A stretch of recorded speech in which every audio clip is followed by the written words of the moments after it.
Here's your daily reminder that the Democrat Party and woke corporations think black people and brown people are too stupid or too helpless to have a photo ID to vote.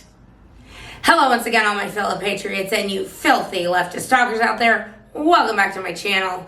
My name is Angela Box. You're watching Angela's Soapbox, where I always say what you were thinking. If you're not subscribed to the channel, please consider hitting that subscribe button, liking or rumbling this video, commenting on this video, and sharing this video, especially with your filthy leftist friends, because they truly hate my guts, and for me, that's a badge of honor.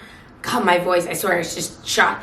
Before we begin the video, I just want to give a very solemn update for those of you who have been watching the blossoming, blooming, totally organic and natural relationship between the incredibly basic bitch Taylor Swift and Mr. Pfizer shot promo guy himself, Travis Kelce of the Kansas City Chiefs. It would seem, sadly, that this power couple is no more. So rest in peace, Taylor and Travis. You know, what might have been very, very sad out there for all you Taylor Swift fans. All, you know, kabillion of you for some reason. Anyway, let's talk about what this video is going to be about today. So the sea turtle killing plastic straw, I got a couple of avenues that I'm going to go down here, but it's going to basically be to the racist Democrats, because as per usual, they are showing us that they are the actual racists. And I have two little wrinkles on this topic, so let's discuss. 15 minutes in the freezer, take it out for like 2 minutes, and chef's kiss delicious. Okay, so all of us know that Kamala Harris is the most inauthentic politician. I mean, she's as inauthentic as Hillary Clinton. She, you know, never forget what Hillary Clinton did to pander to the black community. She whipped out some hot sauce out of her purse when she was talking to a couple of black DJs. And then, you know, she goes to a black church and she goes, "I don't feel no ways, Chad. I've come too far from where I've been to go back now." And it's like, you know, basically playing Mammy from Gone with the Wind. And Kamala Harris is doing the exact same thing, because this is how little they think of their voters, because Democrats, by and large, are the most useful of useful idiots.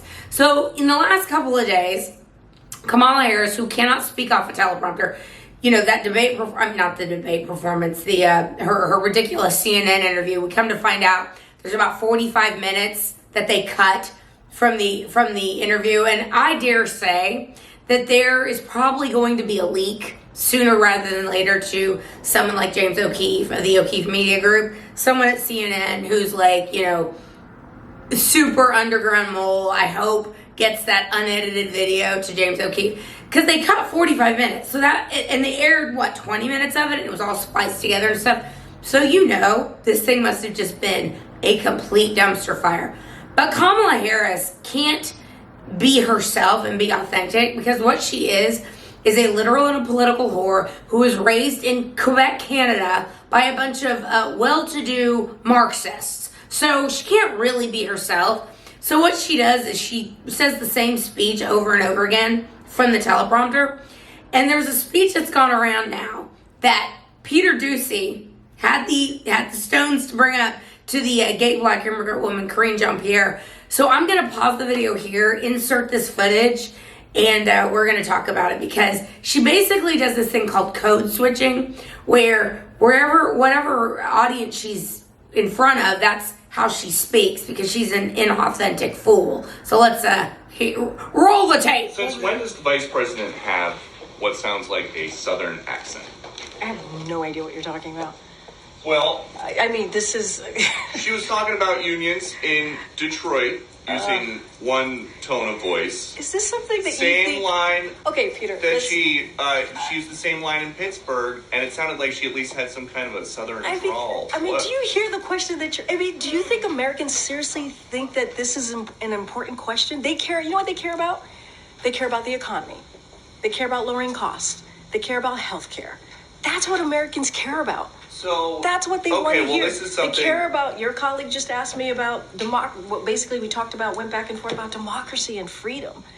That's what they care about. I'm agree. not even going to entertain some question about the press. It's just hearing it sounds so ridiculous. Well, but hearing it is... The question I'm talking about, the questions is just insane. Is that how she talks in meetings here? I'm just Peter. We're moving on. We're still moving on. You better thank a union member. 5-day work week. You better thank a union member for sick leave. You better thank a union member for paid leave. You better thank a union member for vacation time.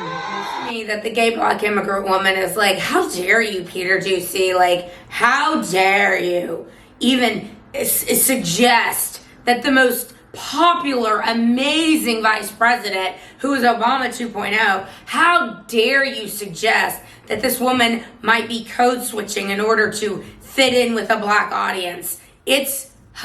Y'all, this woman is so inauthentic. She's now saying that she washes collard greens in the tub. She's, switching her accent depending on what audience she's speaking to. She's done this now a few times, and people are starting to catch on. And I'm telling you, these polls, these ridiculous polls they're putting out, these are a joke. They are oversampling Democrats. They are undersampling independents and Republicans. Obama's, a guy came out and said that he's friends with Obama's former pollster, who's now just doing polling with a regular unit. And she told him that, yeah, the polls that you're seeing are bullshit, basically. So it's really quite hilarious to watch. And on that note, this is how racist Democrats truly are. So I was an advertising major. I never used my degree, but I love good advertising. And I also have a bone to pick with bad advertising. For example, I have a real bone to pick with the fact that evidently advertising agencies don't know the difference between less and fewer, because they just assume that the audience that they're speaking to is as dumb as they think they are, I guess, or they're stupid. And it literally went through 7 or 8 layers of approval, this less versus fewer thing. It drives me crazy when I see like less calories. It's like, no, if you can count something, it's fewer, okay? But clearly they think their audience is stupid. To that point, the Burger King commercials. Now, Burger King famously during the George Floyd riots of 2020, St. George Floyd of fentanyl who ate all of his fentanyl in order not to get busted and then had a heart attack. And of course, Derek Chauvin, because he smirked into an iPhone for a few seconds, is in jail for the rest of his life for murder when this disgusting felon, George Floyd, was not murdered. But anyway, I digress. Burger King went to the mat. They're super woke. They suck ass, okay? So let me stipulate that right there. They are uber woke, all right? Now, if you've noticed their ad campaign in the last year and a half, it is so racist, okay? I'm going to pause the video again. I'm going to insert a clip. Hopefully it doesn't get copyright struck, because I have to explain my thinking on this, so I'll be right back. Royal crispy wraps, eat it with the meal or have it as a snack, only $2.99. It's a hunger hack and it fits in one hand. Have it your way. What Burger King did is they put a black guy who can't sing on tune. He sings off tune, and it's the most first grade level comprehension. BK, have it your way. Yeah, real.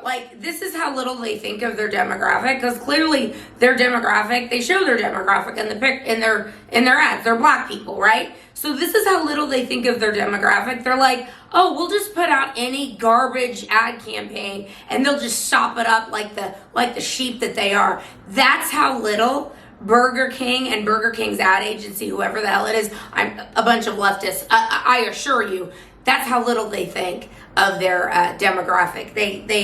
It's lazy advertising, it's insulting advertising, and Burger King should be ashamed of themselves. But again, these are the people that went to the mat for St. George Floyd of fentanyl and that lie. So not surprising at all. So as I said at the top of this video, Democrats pander to the most useful of all useful idiots. When you see Democrats, black Democrats, white Democrats talking about how much racism there is on in the Republican side, how racist Donald Trump is, KKK, all the Nazi Hitler. I mean, these people are not just low information voters, they're dumb. I mean, again, Stalin, the communists, called them useful idiots for a reason, because they'll believe anything that they get told.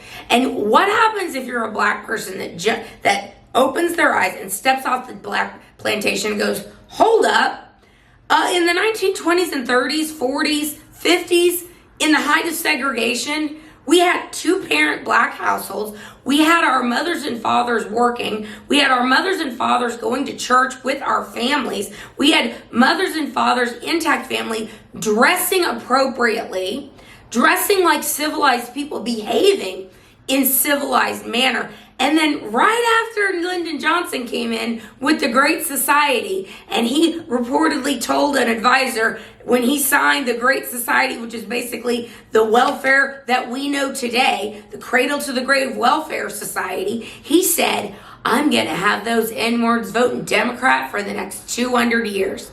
And then what happened to the black community? Fathers left the homes, baby mamas, women having 10 kids out of wedlock, being on food stamps, drugs proliferating in the inner cities just going to crap, Planned Parenthood putting abortion clinics on every street corner in inner cities.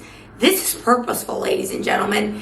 Black community hasn't risen above 13% in my lifetime because of abortion and black on black crime and what Democrats have done to it. And so now that more and more Democrats are waking up more and more black people are waking up to what Democrats have done to it, it is all hands on deck to try and gaslight you into thinking that somehow it's Donald Trump who wants all Americans to be successful and to be great and to be functioning members of society, that somehow it's us and Donald Trump that's keeping it 100 about the problems going on in inner city communities. Like, it's our fault? No.